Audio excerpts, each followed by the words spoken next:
Speak Your Truth with yours truly, Vivett Dukes. How's everyone doing this evening? I hope you're doing well. It's a lovely day here out on Long Island. Really sunny, beautiful weather. Um, Even with the mask on, I was able to make it out and enjoy the day, enjoy some sun, just enjoy some fresh air. It felt good. I'm still very much in my activism mode, teacher mode, educator mode, advocate mode. There's still so much going on. I encourage us to not grow weary in well doing, to not grow weary in the fight for the work that we have endeavored to do in terms of bringing humanity to Black lives, the acknowledgement that Black lives do matter, the acknowledgement that our children need to be safe, that we need to attend to our children's academic needs as well as their social emotional needs. The platform is entitled Speak Your Truth because they are just, we just each bring our own perspective, and so often people just do not have a platform, a proper platform, a safe space, a brave space where they can come on and really just talk about who they are, what situations and experiences in life cultivated them to be the individual, the community member that they have become and who they are becoming. And so we really try to use this platform here with so much intentionality to make sure that the people that you hear from on this platform via the National Parents Union, via Speak Your Truth, are not voices that are usually heard. And tonight I'm really excited because I'm into hearing what everyday people have to say. I'm into hearing from parents. As a National Parents Union, I want to hear from parents. Speak Your Truth is all about parents, specifically families who are facing incarceration. Um, so we're really very much about hearing the truth of people whose voices have been silenced or removed from the mainstream conversation. And tonight, this is actually someone who we've heard of on this show via our last guest, Steph Cruz. Steph, if you remember, and if you don't, go back to our previous shows. I hope you're watching these shows, not because I'm on them, but I think the shows are really good. I go back and watch them, and I'm like so just impressed by how transparent people are in their sharing and the different stories and the words of encouragement and wisdom that comes about when we hear one another's narratives. Steph actually told us about her friend's mom who saw her sitting on a stoop. This is a Latina young lady. At the time, she was a little girl. Her best friend was a Black boy. He invited her over to his house. She was sitting on the steps of his house eating some chocolate cake, and his mother came home like, "Who's this? Listen, come in here and clean up yourself. You're not going to sit here on the stoop like this, not eating properly. Where's the plate? Where's the napkin?" I hope I didn't just botch that story, but when Stephanie said it, I said, I need to meet this woman. I need to meet this mother of, I believe she has four sons, four Black sons, who embraced you. And this is a woman who Stephanie Cruz calls her mother. So you know the bond is deep. So I don't want to tell any more of her story without her being here. I would like to introduce you all to Mrs. Katrina Watkins. Welcome. Hi. You're on mute. Let's hear you. Yeah. There we go. Hey. I How gotta are have you? Oh, you are so welcome. Thanks for being here. I had to meet you yes, Vivett. because Stephanie really sang your praises. And when I asked her, like, well, why are you like this and how were you like this? Because she is a really, she's a whippersnapper, I'll just say. She's a little spitfire. Yeah, fire. And she's like, just so her thinking is just so on the pulse of where we need to be as a country. And to see her, she really gives you a lot of credit as to why she is the young woman she is. Talk to us about who you are and how you were able to impact this young lady so profoundly. Well, I call Steffi baby girl. She's been my baby girl since she was 5 or 6 years old. So I still call her baby girl, and I know that now she's 27, but 26. She's gonna be 27, but I still call her baby girl. Um, I I grew up in a household. I'm one of four children. I'm actually the youngest of four children myself. So and I'm an Army brat. My father was in the service. He traveled all over the country, out of the country as well. My nickname is Frenchie. I was born in France. Wow.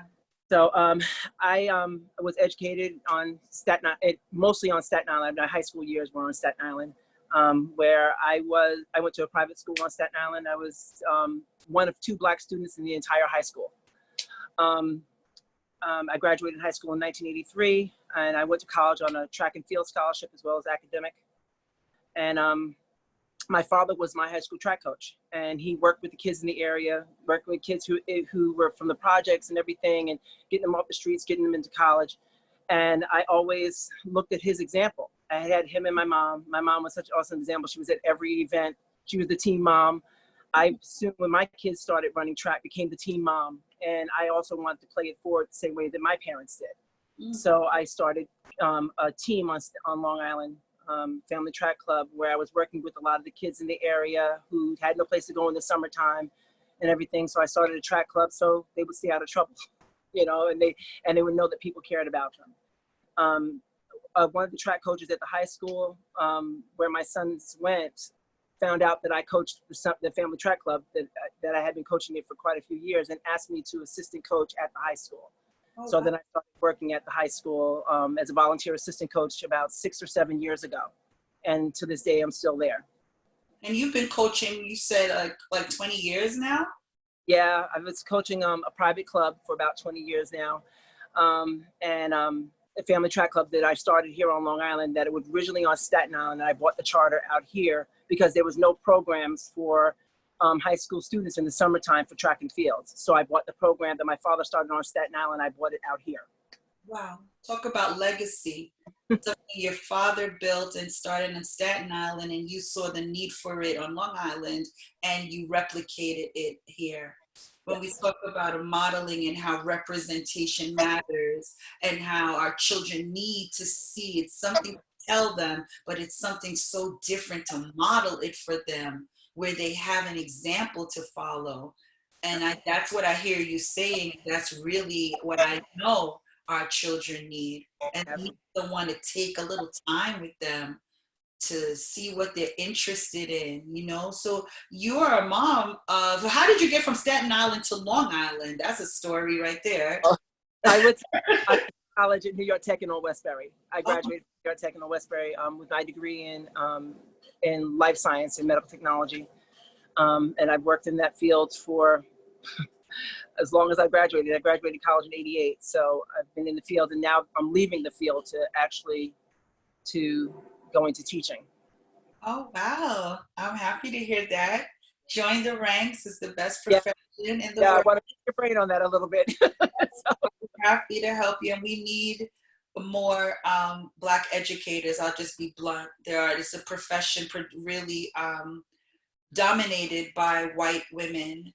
And while white women can teach anybody, I'm not negating that. I do think that it benefits children to see teachers in front of them that look like them. I think that's definitely something they need.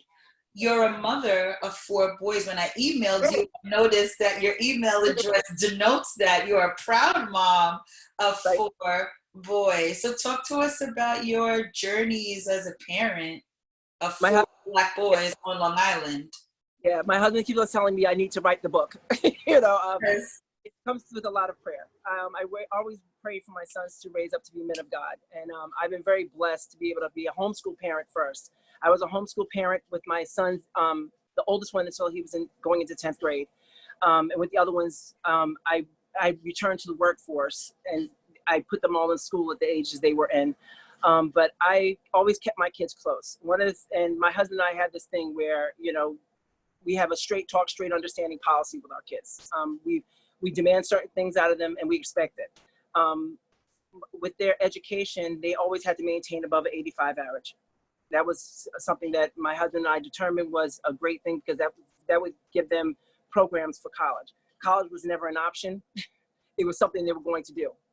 And I have two sons that have graduated from college, and one who's going into his third year. And my youngest son, Carlin, is going into his senior year in high school now. Oh, wow. And they've all been honor students. And it's at their own doing. They've chosen areas that they really love, and they've just done really well in them. And my oldest one has his degree in business management and marketing. And he works for a lawyer's office in West Virginia. My second son he graduated from Manhattan College with his degree in mathematics and computer science. And my third son is studying graphic design and business management.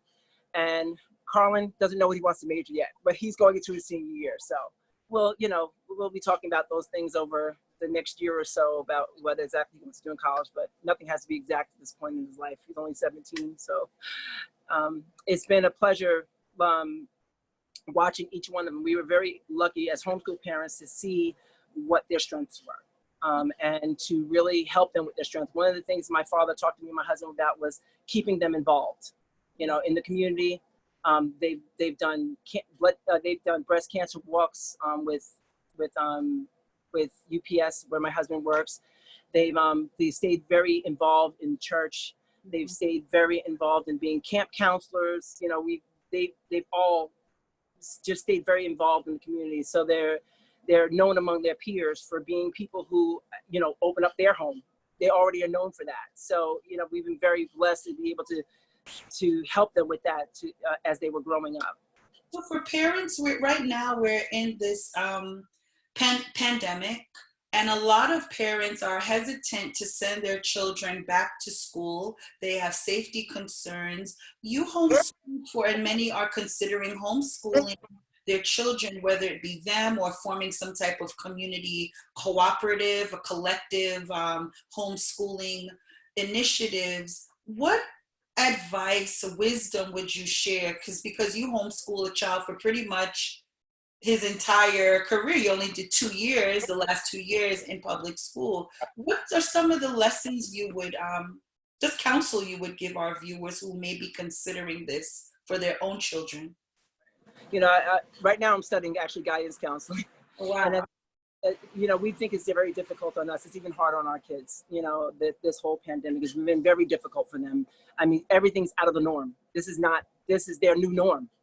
So with the parents, I said to them, waking up in the morning. This was always a big thing for us when we were homeschool parents. We had a set schedule. Waking up in the morning, have your breakfast, do whatever you want to do, have your breakfast in the morning so you guys can be ready at 9 o'clock. Okay. And our homeschool was actually, we built into a classroom. We had our basement built into a classroom, and they started their seat work early morning. I had all their seat work prepared, all 4 different age groups of seat work. And the older ones helped the younger ones. But just to stay, I guess for me, that I stayed involved with each one of my kids' education. Even when they went into school, leaving from homeschooling into the school, I stayed very involved in their education. Getting other curriculum to support the curriculum they were using, because not all the kids learn the same way. So to go into a school system where you have 30 kids in the classroom and they're all expected to learn the same way, it didn't work for my kids. It didn't work when they were being homeschooled. So there's a local place here called Island Supply that I would go and I would find support curriculum for them. Things that they like doing, like Kyle liked working on the computer. So a lot of his math work was done on the computer. He would build things on the computer. To support the things that they're interested in. Gregory was into exploring, going outside and picking up bugs and things like that.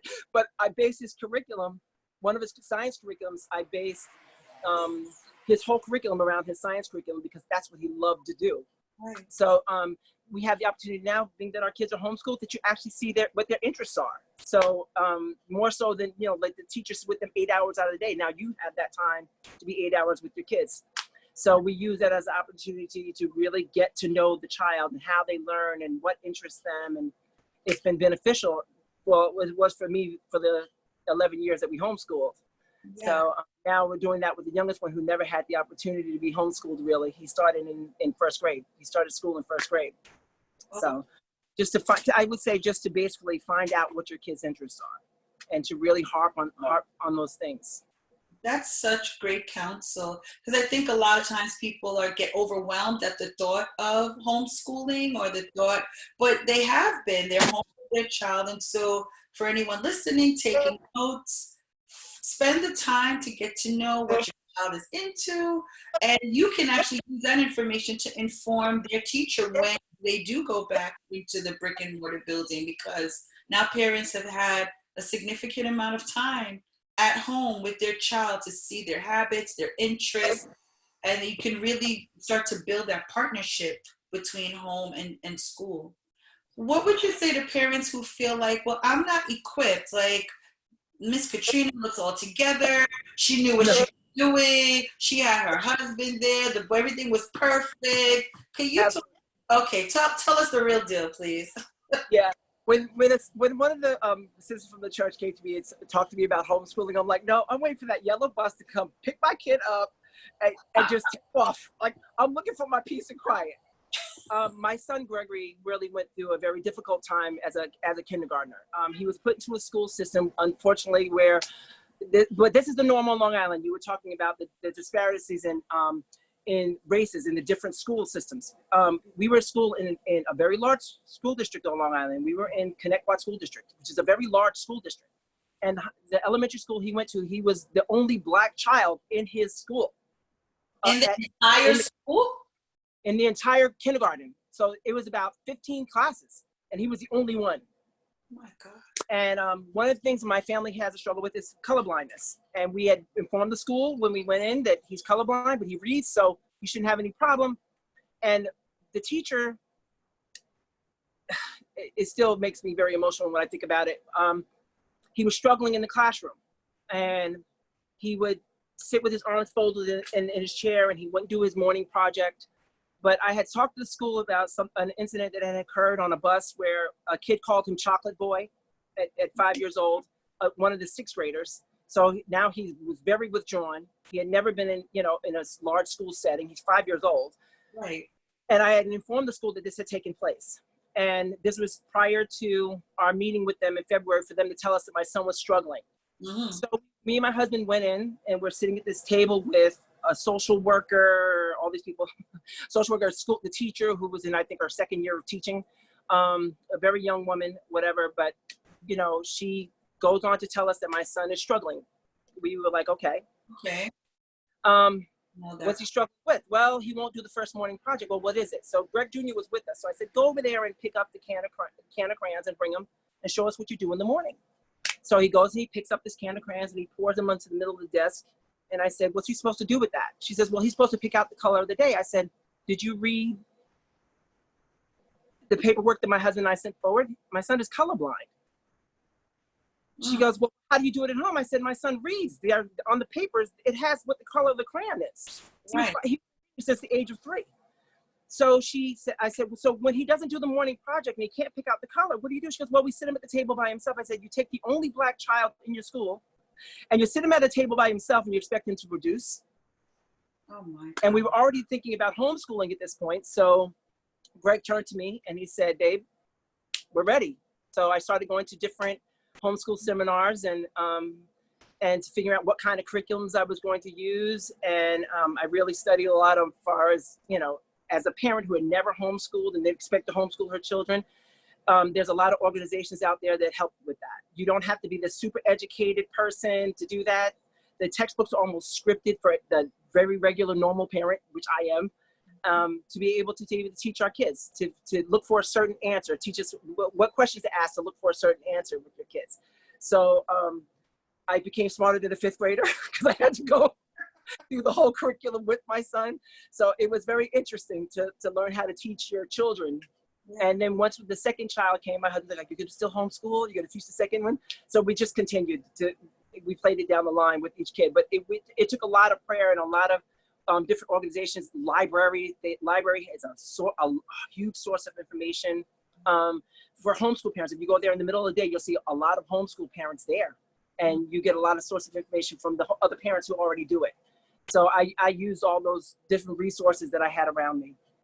Wow. Yeah. Wow. Wow. And now you said you're going into teaching. How did you make that decision to go into teaching? It's a labor of love for me. I watched, like I told you, I coached before I actually, I've been in school now for 2.5 years for my master's degree now. I'm actually finishing my last few classes and waiting to take my licensure exam because with COVID, no license, so I have to wait on that. But I went into it because I saw the disparities in the education program here in Longwood. Longwood is such a very diverse community. It's beautiful. It's like 48% of a diverse population, which is rare in the United States. It's a beautiful thing to see the kids, but I was finding that the kids are not offered the rigorous coursework of college preparatory and AP classes at an equal rate. And I like with for my break that down, please. Could you say that again? With the different programs that are offered, like the AP classes and things like that. I had one girl in particular that I'm going to talk about because this was the root of it for me, and I had two students actually in particular. Is this girl had a cum that was very high cum, 98% average, and she had scored really high on her SATs. She took AP classes. Her mother was not a college graduate.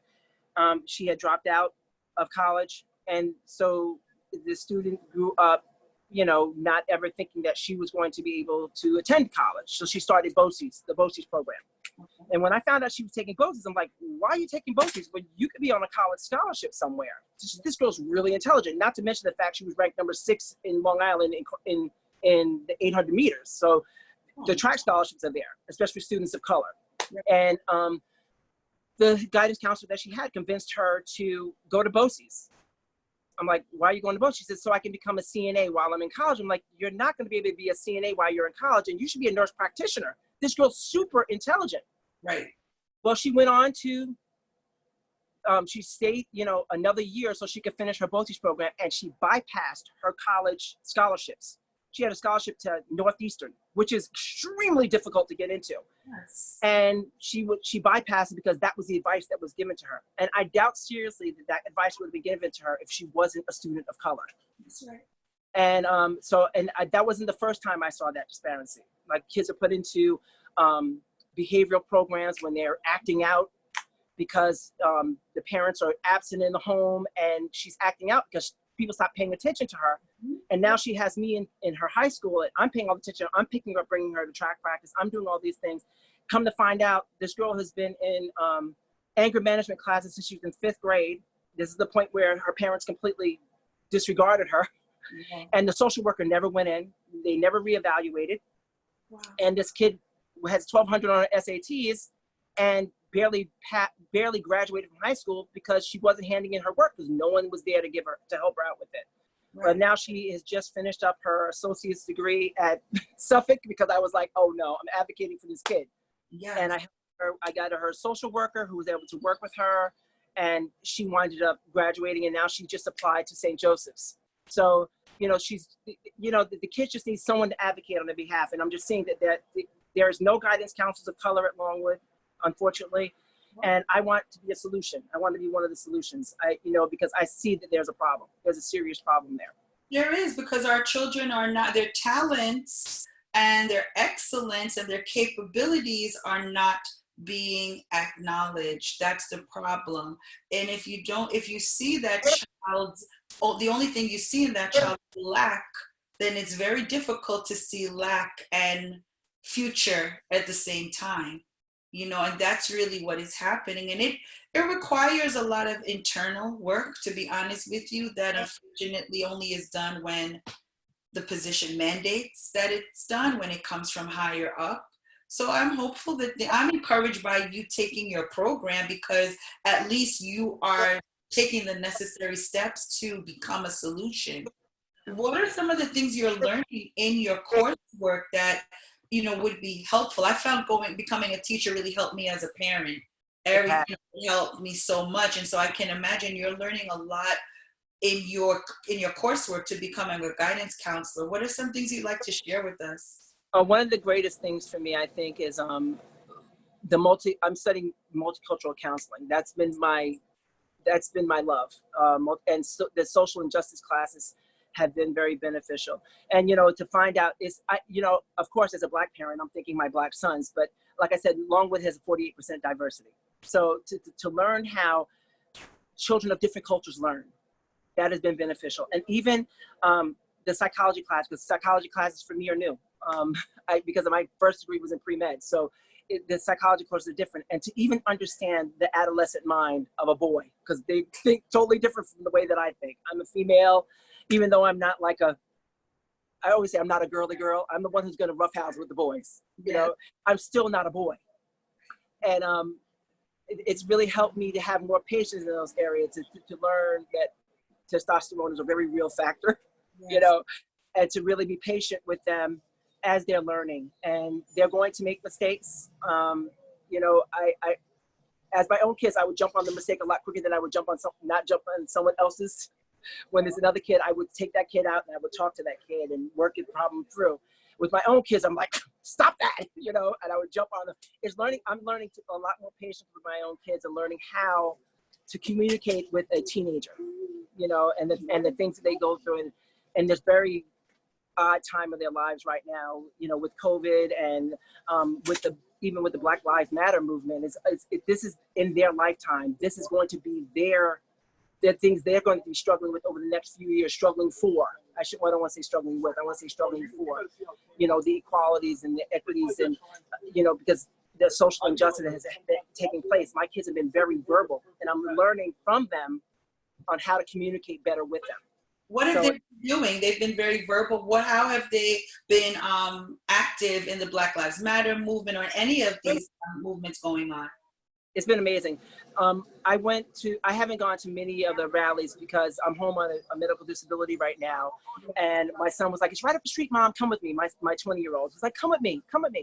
And I went to this rally with him to watch him almost leading the chants, and talking to the police officers and doing those things. I'm sitting there going, my mind was completely blown. My son Gregory has, he blogs, he's on Facebook and he's on Twitter, and he blogs on all the different platforms. And to listen to his voice, and I knew he had one, but to actually hear these kids, and they're not going to put up with, they want to be heard, because people will call them this generation lazy. They absolutely are not lazy. They are amazing to me, and they're vocal, and they're right. They're getting it right.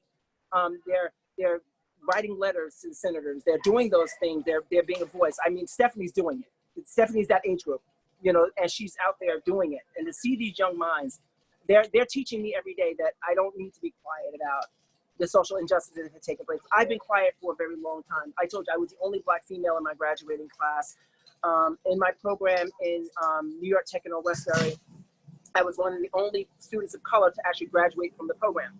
Wow. And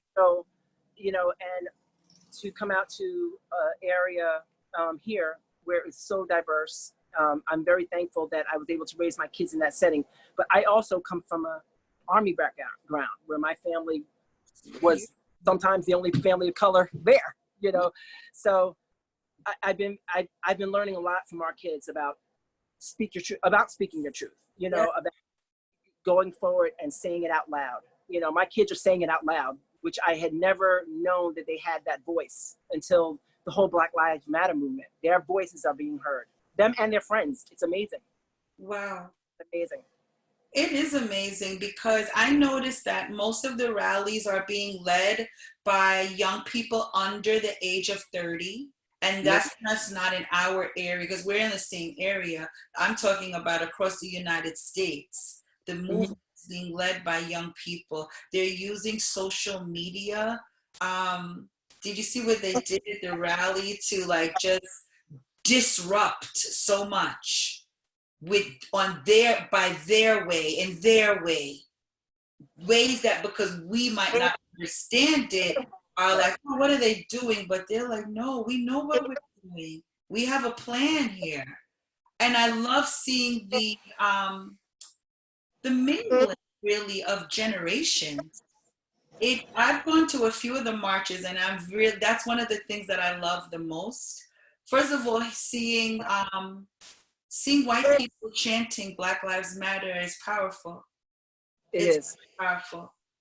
Where I It is. feel like, well, I don't have to say it. You're saying it. You're getting it. It's It's right. powerful to see the passion in a lot of really young kids who are saying, why didn't I have any Black kids in my school? Like they're Yeah. holding superintendents and principals to task. They're writing Google Docs. They're getting platforms and petitions signed about what they want and what they see as being wrong. And it's It's blowing my mind. And for people who may be getting a little downtrodden, because this work is not easy. no. And it's never an easy time to be Black in America. It's a very even more difficult time to be Black in America in a lot of ways. But the energy that you get when you're around teenagers and Right. young people, like they keep me going. It, And I ab- see that with you too. Like your yeah. kids, their kids, being around youth, it's a motivator, no? Yeah, absolutely. My daughter-in-law is white. My son lives in West Virginia, him and his wife, Lindsay. And when I tell you, she's my heart. She really is. She, her, the way that she thinks, I wish more people thought like her. She affects so many lives just by her presence, just by the things that she will not put up with. She will never put up with. Her parents are two of the most beautiful people as well. Um, they ask questions, which I am so thankful. They'll call me and they'll say, what can we do different? And Lindsay, she studied criminal justice, at Ohio Valley University, which is the same college my son went to. And so she's been preaching out about social injustice for a while, giving me books to read. And I'm talking about for as long as I've known her, you know, she's been giving me these books to read. I'm like, what are you reading? How are you getting this stuff? I mean, she's an amazing, amazing kid. And she's been very vocal. She's the one, I would joke around, she painted my son's signs for Black Lives Matter. Like she's like, baby, let's go. We gotta go. We gotta go. See? And she's doing that. And to hear and to see the young people that are out there doing that, understanding that this has been a nation of oppressed people for way too long. And now they're being vocal and they're saying it stops today. And that is my daughter-in-law. That is who she is. That's how she's always been. And she says, my sons and my daughters are going to matter, and she's like, I'm going to speak on this now, so it's not a problem for them in the future. That's the way that she thinks. And I applaud that in the youth, that is what they're coming out with. That's what they're saying. It's not just She kids did. of color. Yeah, I love that she did the work. Like Yep. the initiative to educate and then to share. Like, well, this is what I'm learning. Can we talk about this? What do you think about this? Hey, mom, I'm reading this. Would you like to read this too? I think when we want to have conversations stretching across our racial divides and cultural differences, it's important that we educate ourselves. I think that's some of the frustration going on now. It's like you don't understand why Black Lives Matter because you don't have enough intimate exposure with Black lives. And I think if you had, whether that's coming from a book as an initial place, an actual interaction with someone, I think that's what is needed more than what we're getting. So, Yep. She actually put on her Facebook page a little while ago. She goes, "It's not up to Black people to educate me about what it means to be white privileged and what it means for Black Lives Matter." That was her words, and with that, she's played that forward. She's educating other people. She's like, look, I read this book, I'm learning, and I ask questions. She asks questions, and I appreciate that. She doesn't, and she's amazing. This is a person I speak to like more than once to 2-3 times a week. She's an amazing person. It's who she is. And I believe there are so many wonderful people like her out there that, and I've been listening to it. I mean, I go on Twitter and I go on the different platforms and I listen to these kids talk, and I'm amazed by them. I'm really amazed by them. Wow. Ultimately, what do you want to do? So you're going to finish up your degree soon. So just walk us through, like, what are your plans in these next couple of years, and how can we support you? Well, I'm hoping to. I want to work in a school system that has obviously that is multiracial, and I want to bring about programs that actually bring about change. To bring, my kids. I would say this. I've been saying this for so many years that July 4th is not my Independence Day, and we have never celebrated July 4th. My kids understood that because we studied Black history, true Black history, as my kids were growing. To bring those kind of programs into a school system that we're not only learning about European American history, that they're learning about what the Chileans have gone through, and what people from Brazil have gone through, what other nations have gone through, so that other nations become empowered. I want to empower our Black children. I want to empower them to stand firm and say, I have a history. My history didn't begin with slavery. It started way before that. So they understand that they're not descendants of slaves. They're descendants of kings and queens. That they understand that the roots of their culture came from their tribes that they came from. It didn't come from here. And that they know I want to bring that into the school system, because our school systems do not have those histories. It's not written to our textbooks. And it is the guidance counselors that help with curriculum, that help change curriculum. And my husband has encouraged me not to just stop with my master's degree, to go on for my doctorate. I do want to work in changing curriculum, in changing programs, to work from the inside out, and to teach that these programs are detrimental to the growth of our nation. This is what it's going to take, and it starts with the end of the systemic racism that has been taught, the social injustice that has been taught in our classroom, and that the only thing is that our kids get is, and I hate to say this, but only thing they receive is the month of February to celebrate Black History Month. And the only blip that's in the textbooks is the slavery. That what happened in Black Wall Street is not in there. No. This is part of our culture. It's part of who we are. That we are people that are intelligent people. We're not, that we're not, without education. We're not out kicking and jiving. Like, that is not us. That was made up about us. It's not true. It's definitely not true about us. No. I look at my own family, my aunts and uncles who are college graduates. I had one of my uncles worked in NASA, so my mother was a first generation from Cuba, and her family, are all educated, so for us, this is the norm. And I want people to know that, that they see the Huxtables on TV. I had someone actually said this to me. They saw the Huxtables on TV, and the one was a lawyer and one was a doctor. That's not reality. Someone actually said that.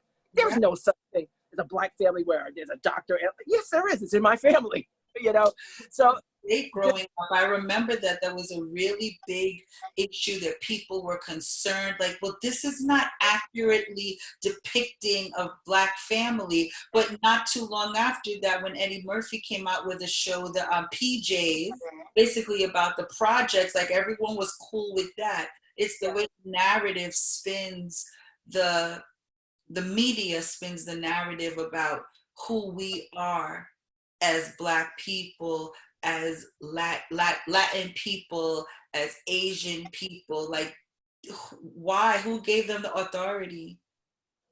And that's the social injustice portion that is my platform. That, and just the inequities that have been taking place. And it's horrible that in this day and age that we're still fighting for the same things that my parents were fighting for. And it's now time to move it forward. And we move it forward by educating people, letting them know that the things they've been taught were lies. It's not who we are as a people. We're not a violent nation. We never have been. You know, that we are not ignorant, that we're not animals, that we're not any of those things, Yes. that we're not secondary citizens. Yes. My mother often taught us that I had to be better than, and I never understood what that statement meant as a kid growing up. And she said, you know, no matter how educated you are, you have to be better than. You have to aspire to be even higher than every person sitting down next to you, which the next to me meant every white person, unfortunately, in my life, it meant every white person sitting next to me. And it's a shame that a mother had to teach her Black daughter that. You know, we should be teaching all kids that you have to be better than. Yes. But that's the thing that had to be taught to me and my sister and my two brothers, that we had to be better than, because otherwise we wouldn't be accepted simply because of the color of our skin. And, you know, those things, playing those things forward to help the social injustices to stop. You know, that my dad was a very intelligent person. My mom was a very intelligent person. And, you know, there's many brothers and sisters like yourself as well that I've met, very intelligent people, but they look at the color of your skin and think something completely different. And that's social injustice. That's truly what it means to the injustices that have been put on our shoulders that we've been having to carry. And to help other people to understand that, I think with the working from the inside out, from the classrooms, with our children who are just young, moldable minds, I think that's where it begins. Yes. How has your son been impacted? The one who's about to be a senior, so he just finished up his year. What was that like for him? His 11th grade is such an important year in his high school year, and to have to do that these last 3 months of the school year from home, what was that like? It's been very difficult. That's what I said before. I said, if we think it's been hard on us, imagine how much more so for our kids. For him, you know, the world is a bunch of question marks right now. You know, with my other three kids, at least they're off to college or they've graduated from college, and there's no question marks where they're headed with their lives. For him, he couldn't take his SAT. He couldn't take his, you know, he was on the mark to receive his Regents diploma because with honors in mathematics and science, and those things it didn't happen for him. And he's like, Mom, how am I going to get into college now? What are they going to base it on? Like, those are question marks for him. And so it's been very difficult for him, but he's talked to me, and the other track coaches also are teachers, and he's very good friends with one of the coach's sons, and he's been talking to him about it. And the college all understand that this is a pandemic. All the students are in the same place you're at. He's always had great grades. His baseball coaches as well as his track coach, you know, this junior year was huge for sports as well. He didn't have those sports. So what is he, you know, but they know him as an athlete. They know him as an educated child. So he shouldn't have any problem with college, but it's been very difficult. He's been worried about it. And to see him like question it so often lets me and his dad know that he's afraid of what his future looks like. So emotionally, like, how is he coping and not having the social outlets to even really hang out with his friends? How has he been coping? Well, the kids have Zoom. Yeah, so they've been Zoom. They have Zoom. They have, like, what is it? The Apple iPhone. All these kids have Apples. Yes. You know, but they talk to each other pretty often. And I think he has one friend who actually lives within a block or two of us, whose parents are insane like me with the social distancing. But we socially distance our basement. So the kids can actually, the two kids, each one of my sons can have a friend over. Nice. So have some kind of social interaction, because teenagers and kids need social interaction. Yeah. They definitely need that. So we've given them that they are allowed to have their friend over, one friend at a time, and they wear masks until they're separated. This is the new norm. This is the new norm. And they talk to their friends a lot via Snapchat, I think they use. Snapchat, TikTok, FaceTime. Snapchat is huge with my kids. I'm just learning how to use it. My daughter-in-law is teaching me. But it's been difficult for him, and so, you know, I've had to let up my you know, my toughness sometimes with him, like, let it go, you know, let that go, let it ride. You know, that's been, you know, for parenting, it's not laxing your parenting, it's meeting the need of the kid at the time. And he doesn't need us to be on him all the time, because he has no outlet. He has no place to go. So, you know, me and my husband are very, very careful of letting him He's been working through the Good. pandemic. He works at ice cream parlor. So that's his social thing that he does. We never allowed our kids to work when they were in high school. We wanted them to concentrate on their grades and their athletics. But for him, we were like, you can work, because the pandemic has just upheaved his life. You know, he doesn't have any other outlet. So I like that, really meeting your child where they are, knowing where they are and being able to adjust your parenting, adjust your requirements of them according to where they are and what's going on. You can't just have a one hit wonder style of parenting. It has to match each child. I think that's really great for parents who, especially newer parents, maybe, they just have small children. It could be very taxing. My children are 26, 23, and 21. So I have some, like you, some experience under my belt when it comes to raising kids. And, hindsight is always 2020.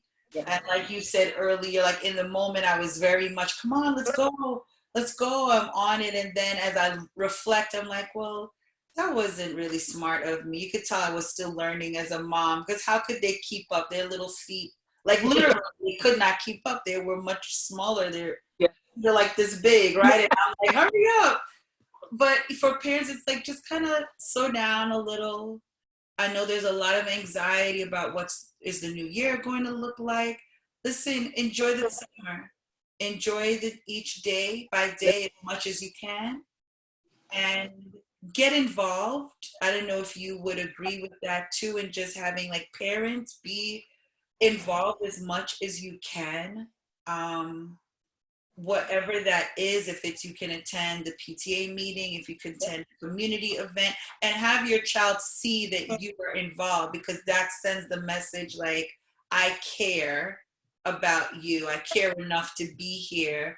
And it also lets that organization know, like, wow, this child has parents who are involved and invested, right? Would you give what other counsel might you give to parents who are at a loss, like, I want to be involved, but I don't even know how to be involved? What does that look like? Use your talents that you have. That's how you get involved. I know for me, my talent was track and field. I ran since I was 8 years old. I went to college for track and field. I had a great example in my dad, and as well as my other coaches that coached me over the years. And to use the talent that I have on working with people, those are the talents that I use. Volunteer in the areas where you can have the greatest impact. If yours is in painting, work on the sets of the school plays. Just be there around the kids. Let your kids see you getting involved in it. I think for me and my husband, like, he's really great at football and those kind of things. And he's all my boys football. Yeah, I just flashed out for a quick second. Yeah. So he was at all my son's programs as they were growing up, and that's how he got involved with the different kids, and they know him for that. And he's really good at talking to other teenage boys, because he got teenage boys, and so a lot of the kids on the track team would come talk to my husband about the things that they were going through. So getting involved it could be the smallest thing. What you think is the smallest thing may be the greatest thing in a kid's life. That you actually took the time and spoke to them about that. Yes. So I would just say get involved in the areas that that you have an interest in, that you can get interested in with your kid. Yeah. Yeah, I know a lot of parents work also, and they say, oh, it's hard to find the time. Listen, make the time for what's important. That's really my thing. Just make the time. If it's one meeting a month and that's what you can go to, just make that time. It is important. And in terms of community building, we need that. We need involvement. You know, we need to be involved as a community. We need to get involved on purpose in the lives of not only our children, but all the children who are around, because they're all ours. Like, look at Stephanie. Tell us the story of how you really first met Stephanie, because I didn't do it justice. I started at the top. I opened with it. Let's close with it the right way now. You gotta get mad at me when I tell the whole story. But she's gonna. Stephanie loves chocolate cake. That was Stephanie's thing. I don't know if you ever saw the movie Matilda with the big giant piece of chocolate cake. That's Yeah. what the size of this cake was with a 5-year-old girl. She sat on my front porch and she had a fork and this plate. And she's eating this piece of cake. The cake is going everywhere. She has it all over her face. I'm like, okay, come inside. I want to see you finish this piece of cake. So Yeah. she sat there and she ate this whole piece of cake. Well, she became friends with Gregory. Okay. And I like I told you, I raised my kids in the church, and I 5-year-olds have no filter. 5-year-olds and 6-year-olds have no filter. And so whatever word they've heard, they think, let me just test that if I can say that in front of mom. Let me throw that out.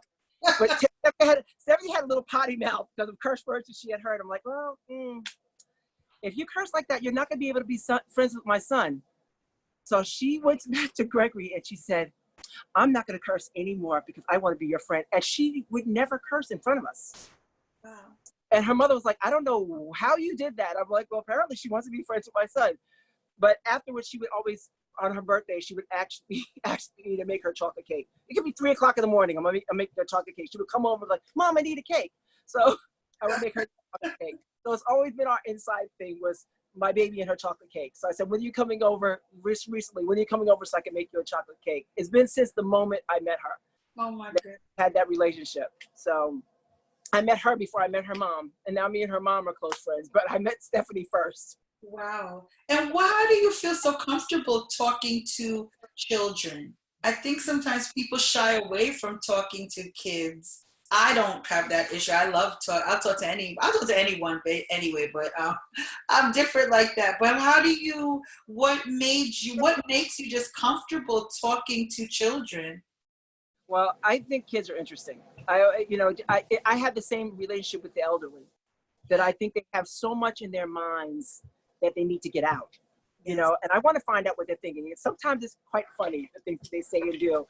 And to find out from a very young age that they have a voice that, is very powerful, and it's very pointed on what they need and what they want. They can tell you their needs and wants very early on, Mm-hmm. and to give some credence to it. Like that their words value. And for me growing up, I was very blessed in that my father used to invite the kids from the town over, and he would, on Thursday nights, we would have like these talks. That my father studied counseling. So, his degree was in child psychology, and he graduated from Florida A&M. And so he always had a very close relationship with kids. He worked on a golf course as a kid growing up, my grandfather's golf course in Tampa, Florida. Wow. And so he was always around a lot of young adults. So he had a very good relationship, and he always showed us that he was a person that talked to the kids in the neighborhood. And so for me growing up, it was something that I did. So when I had kids of my own, like we people joked around about it, that my kids had very large vocabulary very early on. And you like, what do they think about that? Like, I would ask them, what do you think? To ask a kid what they think, Yeah. And some of the things they said were very funny, but some of the things they said, I was like, wow, he's on point, That was deep. Yeah, that was deep. So kids are really smart, they're very, very smart. And they pick up on when people are not being honest with them, and they'll call you on it. And if they hold you to an account, and I want to be held to an account, and kids are very good at doing that.